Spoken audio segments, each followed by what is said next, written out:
Io ho visto i carabinieri mettere sto ragazzo dentro la macchina, che era proprio arrestato, mettere dentro la macchina, abbiamo visto la scena.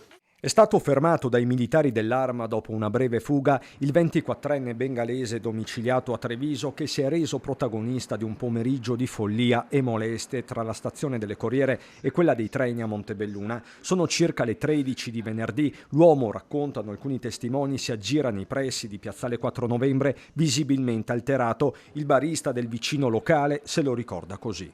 E è passato qua anche a acquistare sigarette, mi pare, era un po' frassonato, diciamo.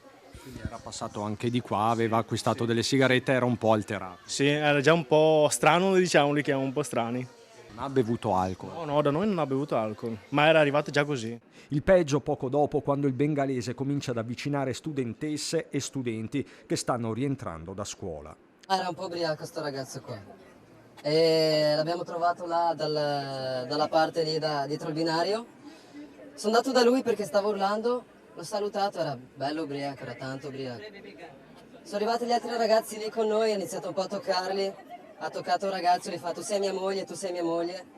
Le attenzioni peggiori però le ha per una ragazzina quindicenne che viene palpeggiata nelle parti intime. I carabinieri arrivano sul posto quasi nell'immediatezza. Il 24enne è talmente alterato che nonostante la presenza dei militari continua ad avvicinarsi pericolosamente alla minorenne con l'intenzione di importunarla ancora. La breve fuga, poi l'arresto con il trasferimento nel carcere di Santabona nelle scorse ore dopo l'interrogatorio di garanzia è stato sottoposto a obbligo di firma giornaliero, quindi scarcerato. Davanti al GIP ha riferito di aver avuto come un blackout dopo aver bevuto del whisky e di non ricordarsi nulla. Peccato che i presenti si ricordino tutto. È stata una brutta cosa, non lo auguro a nessuno, ha confidato la stessa quindicenne, e tra le coetanee c'è apprensione.